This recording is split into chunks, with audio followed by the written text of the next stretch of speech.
Prevention is better than cure. इलाज से बेहतर रोकथाम है। ये बात सुनने में बहुत अच्छी लगती है, पर रोकथाम कोई नहीं करता, प्रिवेंशन कोई नहीं लेता। अब बीमारी आ जाने के बाद क्या करना है, आज आपको वो बताने वाला हूं। तो देखते रहिए। मेरा नाम है शुएब शेख और मैं आप सभी का फिट वाले में एक बार फिर से स्वागत करता हूं।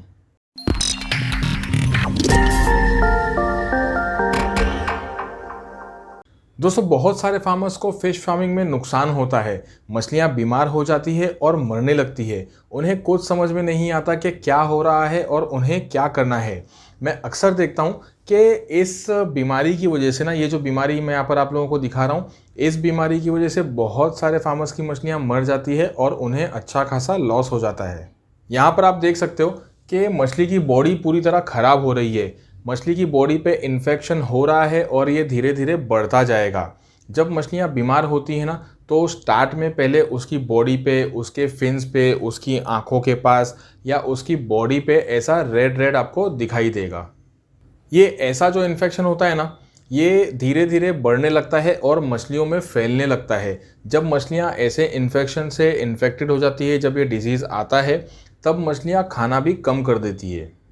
अच्छा, शुरू करने से पहले मैं आप लोगों को बताना चाहूँगा कि मछलियों में जितनी भी बीमारी होती है, मछलियाँ किसी भी वजह से मर रही हो, किसी भी वजह से मोर्टेलिटी हो रही हो, उस मोर्टेलिटी को रोकने के लिए मैंने आप लोगों के लिए एक इमरजेंसी किट तैयार किया है। इस इमरजेंसी किट में मैंने आप लोगों के लिए कुछ ऐसे प्रोडक्ट्स रखे हैं।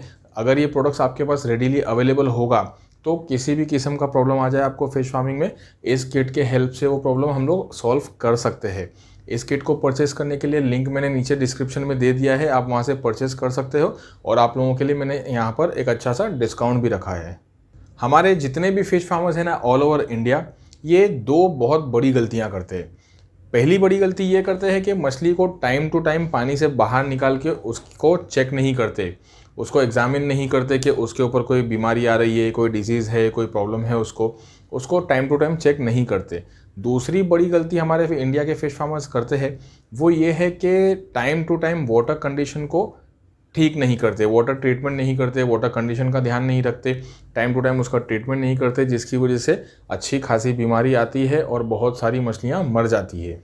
बहुत सारे फिश फार्मर्स मैंने ऐसे भी देखे कि मछलियाँ मर रही है, पर फिर भी कहते हैं कि मछलियों को कोई प्रॉब्लम नहीं है, मछलियाँ हमारी बिल्कुल ठीक है, पानी में भी कोई प्रॉब्लम नहीं है, पानी भी बिल्कुल साफ़ है, मैं तो रोज़ नया पानी ऐड कर रहा हूँ।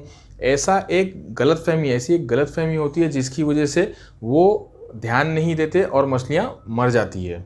मान लो कि एक इंसान रोज़ कपड़े चेंज करता है, पर वो नहाता नहीं है, वो सिर्फ रोज़ कपड़े चेंज करता है बिना नहाए, तो क्या उसकी स्किन ख़राब होगी, उसको बॉडी में अंदर से बास आएगी, या इन्फेक्शन होगा, या डिजीज़ होगा, कुछ प्रॉब्लम होगा उसको?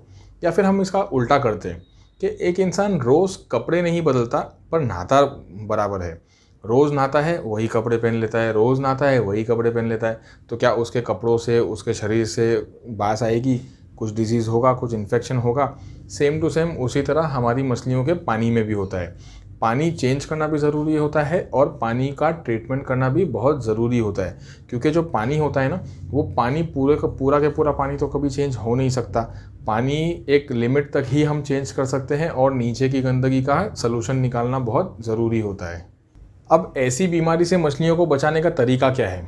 दो तरीके हैं। पहला तरीका ये है कि prevention is better than cure. मछलियाँ बीमार होने से पहले दवा डालो। क्या डालो? पॉन्ड डिसइंफेक्टेंट डालो। पॉन्ड डिसइंफेक्टेंट को टाइम टू टाइम डालते रहना चाहिए। पॉन्ड डिसइंफेक्टेंट को टाइम टू टाइम डालने से पानी सही रहेगा और मछलियों में ऐसी बीमारी नहीं आएगी। ऐसी और भी दवाएं आती है, जैसे कि fish guard, aqua Odin, pond disinfectant, ऐसी और भी दूसरी कंपनियों की और दवाएं आती है। ऐसी किसी अच्छी दवा को यूज़ करके, किसी अच्छी कंपनी की दवा को यूज़ करके हमें अपनी मछलियों को सेफ़ रखना चाहिए। सिर्फ थोड़े से पैसे बचाने के चक्कर में हम अपनी लाखों रुपए की मछलियों को खतरे में डाल देते हैं। तो पहला तरीका क्या हुआ? थोड़ा सा पैसा करके टाइम टू टाइम अपने पॉन्ड को और अपनी मछलियों को डिसइंफेक्ट करते रहना चाहिए। ये हो गया हमारा पहला तरीका। और दूसरा तरीका क्या है? बहुत ही सिंपल है। पहले तरीके को फॉलो नहीं करना है, बस बहुत ही सिंपल है। कोई दवा मत डालो, कुछ पैसा खर्चा मत करो, पानी खराब हो रहा है, बास मार रहा है, वहाँ जाके खड़े भी मत रहो, ध्यान भी मत रखो, देखने तक मत जाओ, एकदम बेफिक्र रहो, रिलैक्स और सुकून से रहो। मछलियाँ मर रही है, मरने दो, जब बहुत सारी मछलियाँ मर जाएगी तब जागो और दवा ढूंढने निकलो। मैंने पिछले महीने का एक एनालिसिस रिपोर्ट बनाया था जिसमें ये पता चला कि 15% सिर्फ और सिर्फ 15% फार्मर्स टाइम टू टाइम दवा डाल के एक सक्सेसफुल और एक पीसफुल बिजनेस करते हैं। और उस रिपोर्ट में 60% फार्मर्स ऐसे हैं जो मछलियाँ मरने के बाद जागते हैं, मछलियाँ मरने के बाद दवा डालना स्टार्ट करते हैं, तब तक कि उनको अच्छा नुकसान हो जाता है। बाकी के बचे हुए 25% फार्मर्स ऐसे हैं जो आधी से ज़्यादा मछलियाँ मर जाने के बाद जागते हैं। उन्हें ये भी नहीं पता होता कि दवा कहाँ मिलती है, वो दवा को ढूंढने निकलते हैं, ढूंढने ढूंढने में वो 2-4 दिन और वेस्ट कर देते हैं। तब तक मोर्टेलिटी इतनी बढ़ जाती है और पानी की कंडीशन इतनी ख़राब हो जाती है कि मोर्टेलिटी बढ़ते रहती है, पानी की कंडीशन ख़राब होती रहती है। और जब वो दवा उनको मिलती है, दवा वो लोग डालते हैं, तो दवा डालने के बाद 2-3 दिन तो उसको लगते हैं रिकवर होने के लिए, पानी की कंडीशन को सही करने के लिए। तब तक बहुत मेजॉरिटी मछलियाँ जो होती है ना, बहुत सारी मछलियाँ मर जाती है। इतनी ही मछली बचती है कि उनका अगर इन्वेस्टमेंट उस मछलियों से निकल जाए तो बहुत बड़ी बात है। इसके बाद मैं एक वीडियो डालूंगा जिसमें मैं आपको बताऊंगा कि जो लोग मेडिसिन यूज़ करते हैं उनका और जो लोग मेडिसिन यूज़ नहीं करते ना उनका एक टोटल प्रॉफिट एंड लॉस का पूरा डिटेल बताऊंगा कि कैसे कैलकुलेशन होता है। वो पूरा कैलकुलेशन वाला एक वीडियो आप लोगों के लिए बनाऊंगा। अगर आप वो वीडियो देखना चाहते हो तो मुझे नीचे डिस्क्रिप्शन में बताना कि आप ऐसा कैलकुलेशन वाला वीडियो देखना चाहोगे। जो मेडिसिन यूज़ नहीं करते उनको कितना प्रॉफिट होता है और जो लोग मेडिसिन यूज़ करते हैं उनको कितना प्रॉफिट होता है, मुझे नीचे कमेंट सेक्शन में बताना। अगर ज़्यादा लोग इंटरेस्टेड होंगे तो मैं वो वीडियो बना दूँगा। चलिए अब आपको इस प्रॉब्लम का सलूशन भी बता देता हूँ। सलूशन बिल्कुल आसान है, बस आपको पानी की कंडीशन को सुधारना होगा, इस बीमारी को जड़ से मिटाना होगा। बीमारी को जड़ से मिटाने के लिए आप सबसे पहले तो जितना पानी चेंज कर सकते हो आप उतना पानी चेंज कर दो। और पानी चेंज करने के बाद आपको इसमें पॉन्ड डिसइंफेक्टेंट डालना होगा। अब कितने पानी में कितना डालना है, सबसे पहले आपको डोसेज बता देता हूँ। अभी मैं आपको सबसे पहले पॉन्ड का बताता हूँ, पॉन्ड का बताने के बाद आपको बायोफ्लॉक के लिए भी बता दूंगा। अगर अभी जो मैं आपको बता रहा हूँ ना, ये 1 एकड़ के पॉन्ड के लिए बता रहा हूँ। अगर आपका पॉन्ड छोटा है तो आप उसको डिवाइड कर दीजिए, और अगर आपका पॉन्ड बड़ा है तो आप उसको उस हिसाब से मल्टीप्लाई कर दीजिए। 1 एकड़ के तालाब के लिए आपको एक बाल्टी में यानी कि एक बकेट में 30 या 40 लीटर्स पानी लेना है। 30 या 40 लीटर्स पानी लेके उसमें 1 लीटर पॉन्ड डिसइंफेक्टेंट को अच्छे से मिक्स करना है। अच्छे से मिक्स करने यानी कि घोलने के बाद आपको उसको तालाब में या पॉन्ड में चारों तरफ स्प्रेड कर देना है। अगर इन्फेक्शन बहुत ज़्यादा है तो हो सकता है कि आपको ऐसा 1 या 2 डोज और देना पड़े। एक डोज में से अगर काम नहीं हुआ तो ऐसे 1 या 2 डोज आपको और देने की ज़रूरत पड़ सकती है अगर इन्फेक्शन बहुत ज़्यादा हो तो। और इसके अलावा पानी के बाकी के जो वाटर पैरामीटर्स होते हैं ना, अमोनिया है, पीएच है, बाकी के जो वाटर पैरामीटर्स होते हैं उसको भी कंट्रोल में लाना बहुत ज़रूरी होता है। जब आप ये पॉन्ड डिसइंफेक्टेंट वाला डोज देते हो तो आपको 24 आवर्स के लिए खाना बंद रखना है। जी हाँ, आपको 24 घंटा फीड नहीं देना है। 24 घंटे के बाद जब आप उसको फीड दोगे तो फीड में आपको एंड्रोफ्लॉक्सिन मिक्स करना है। एंड्रोफ्लॉक्सिन के साथ साथ आपको ग्रोथ बूस्टर या फिर विटामिन सी भी मिक्स करना चाहिए, क्योंकि जब बीमार होती है और हम लोग खाना भी बंद कर देते हैं, वो स्ट्रेस में आ जाती है और उसको वीक भी हो जाती है, तो उस टाइम उसको ताकत देना बहुत ज़रूरी होता है। इसीलिए जब आप खाना स्टार्ट करो तो इस बात को हमेशा ध्यान में रखना कि उसको ग्रोथ बूस्टर या फिर विटामिन सी मिक्स करना बहुत ज़रूरी होता है। ऐसे जो इन्फेक्शंस होते हैं ना, इसको ठीक होने में 2 से 3 दिन लग ही जाता है। अगर आपको कुछ समझ में ना आए, कुछ कन्फ्यूजन हो, तो यहाँ पर जो नंबर आ रहा है इस नंबर पे फ़ोन या मैसेज करके, व्हाट्सएप करके आप मुझसे गाइडेंस ले सकते हो। पर याद रहे कि आप जब भी मुझे कांटेक्ट करो किसी बीमारी के बारे में तो सबसे पहले अपनी मछलियों का, ज़िंदा मछलियों का हो सके तो ज़िंदा मछलियों का भी फ़ोटो भेजें, और ख़ास तौर पे पानी का फ़ोटो भेजें, क्योंकि पानी का फ़ोटो या वीडियो या मछलियों का फ़ोटो वीडियो अच्छे से भेजिए और क्लियर कट भेजा करें। ऐसे दूर से कुछ लोग दिखा के भेज देते हैं, मछलियाँ इतनी दूर है कि कुछ दिखाई नहीं देता। तो कभी भी अगर आप मुझसे कांटेक्ट करते हो किसी हेल्प के लिए तो सबसे पहले अपनी बीमार मछलियों का और पानी का फ़ोटो या वीडियो मुझे ज़रूर भेजें। चलिए अब बात करते हैं बायोफ्लॉक की। बहुत से लोग ये सोचते हैं कि बायोफ्लॉक में बीमारी नहीं आती, तो ठीक से देख लीजिए इस बीमारी को। ये जो बीमारी अभी मैं आप लोगों को बता रहा हूँ, ये बीमारी बायोफ्लॉक में बहुत कॉमन है। अब बायोफ्लॉक के लिए इसका ट्रीटमेंट क्या है? ट्रीटमेंट बिल्कुल सिंपल है।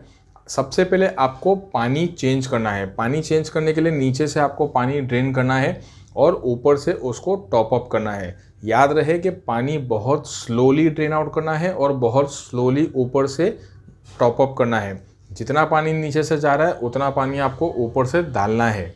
और एक बात और याद रखिए, अगर आप स्पीड में करोगे, एक झटके में चेंज करोगे तो मछलियाँ स्ट्रेस में आ जाएगी। हमें मछलियों को स्ट्रेस में नहीं लाना है, बहुत ही स्लोली एंड स्टेडीली उनका ध्यान रखते हुए करना है। अब ये मत सोचना कि फ्लॉक का क्या होगा। पहले भी बहुत बार बता चुका हूँ कि हमें फ्लॉक को नहीं बचाना है, हमें मछलियों को बचाना है। मेन क्या है, मछलियाँ हैं। अगर मछलियाँ सेफ है तो फ्लॉक किसी काम का है। अगर मछलियाँ ही मर गई तो वो फ्लॉक हमें किसी काम का नहीं है। तो सबसे पहले हमें पानी चेंज करना है। पानी चेंज करना स्लोली, ठीक है, याद रखिए स्लोली पानी चेंज करना है। पानी चेंज करने के बाद हमें 20 से 30 ml पॉन्ड डिसइंफेक्टेंट उसमें मिक्स करना है। पॉन्ड डिसइंफेक्टेंट मिक्स करने के लिए डायरेक्टली आपको मिक्स नहीं करना है, पहले आपको उसको एक बकेट में लेना है, उसको डाइल्यूट करना है। डाइल्यूट करने के बाद आपको उसको टैंक में चारों तरफ ऐसे स्प्रेड कर देना है। ये फर्स्ट डे का कोर्स हो गया। अगर इन्फेक्शन ज़्यादा है तो हो सकता है कि आपको सेकेंड और थर्ड डे पे भी ये ट्रीटमेंट फिर से रिपीट करना पड़े। सेकेंड डे पे क्या करना है, सेकेंड डे पे आपको फिर से स्लोली पानी को ड्रेन करना है और ऊपर से टॉप अप करना है। पहले पानी को चेंज करना है। पानी को चेंज करने के बाद आपको एक बकेट में पानी लेना है। पानी में 20 से 30 ml आपको पॉन्ड डिसइंफेक्टेंट मिक्स करना है। अच्छे से घोल के उसको मिक्स करके आपको वो जो पानी जो हम लोगों ने ट्रीटमेंट के लिए तैयार किया है उस पानी को आपको डाल देना है अपने टैंक में। ये जो मैं आपको बता रहा हूँ 10,000 लीटर के लिए बता रहा हूँ। 10,000 लीटर में आपको 20 से 30 ml डालना है, ठीक है, पॉन्ड डिसइंफेक्टेंट का। अगर आपका टैंक इससे छोटा है तो आप उस हिसाब से उसको डिवाइड कर दीजिए। अगर आपका टैंक बड़ा है तो आप उस हिसाब से उसको मल्टीप्लाई कर दीजिए। 3 दिन तक आपको ये डोज देना है। 3 दिन ये डोज रिपीट करना है। 3 दिन तक आप जब ये डोज दे रहे हो ना तो आपको फीड बिल्कुल बंद रखना है। जी हाँ, 2-4 दिन अगर आप मछलियों को फीड नहीं खिलाओगे ना तो कोई प्रॉब्लम नहीं होता। आप उसको 2-4 दिन जब ट्रीटमेंट चालू है तब तक भूखा रख सकते हो, कोई प्रॉब्लम नहीं होगा। लेकिन ऐसे में मछलियाँ जो होती है ना वो थोड़ी कमज़ोर हो जाती है। मैं आपको आगे बता रहा हूँ इसके बारे में। तो जब आप ये 3 दिन जब ये कोर्स करोगे तो 3 दिन आपको फीड नहीं देना है। जब आप 3 दिन के बाद में फीड चालू करोगे तो आपको उसमें एंड्रोफ्लॉक्सिन, एंड्रोफ्लॉक्सेसिन ऐसे अलग अलग नाम के मैं आपको फॉर्मूला बता देता हूँ कि वहाँ पर आपको मेडिकल में जाना है। लोकल मेडिकल जो होती है ना, ह्यूमन मेडिकल, वहाँ पर भी आपको ये दवा मिल जाएगी। वहाँ से आपको ये दवा लेना है और फीड में उसको मिला के खिलाना है। जब आप ये दवा खिलाते हो और जब मछलियाँ बीमार होती है, जब हम 2-4 दिन मछलियों को भूखा रखते हैं तो वो इंटरनली बहुत वीक हो जाती है। इसीलिए मछलियों को ग्रोथ बूस्टर और विटामिन सी मिला के देना भी बहुत ज़रूरी होता है ताकि उसको एक एक्स्ट्रा एनर्जी मिले और वो उस बीमारी से जल्द रिकवर कर सके। और जैसे कि मैंने आप लोगों को बताया कि मैंने आप लोगों के लिए एक इमरजेंसी किट रेडी किया हूँ। इस इमरजेंसी किट में मैंने सारे प्रोडक्ट्स ऐसे रखे हैं जो इमरजेंसी में काम आएंगे। किसी भी किस्म की बीमारी हो, किसी भी वजह से मछलियाँ मर रही हो, इस किट में वो प्रोडक्ट्स है जो आपकी मछलियों को अच्छे से और जल्द से जल्द बचा लेंगे। तो इस किट को परचेस करने का जो लिंक है ना वो मैंने नीचे डिस्क्रिप्शन में दे दिया है। आप वहाँ से इसको परचेस कर सकते हो। और जैसे कि मैंने आपको पहले बताया, मैंने इसके ऊपर आप लोगों के लिए एक अच्छा डिस्काउंट भी रखा है। और जब ये किट आपके पास होगी ना तो कैसी भी प्रॉब्लम आ जाए, कोई भी बीमारी हो, आप इस किट के हेल्प से सारी के सारी मोर्टेलिटी को रोक सकते हो और सारी के सारी अलग अलग किस्म की बीमारियों से उसको बचा सकते हो। Thank you.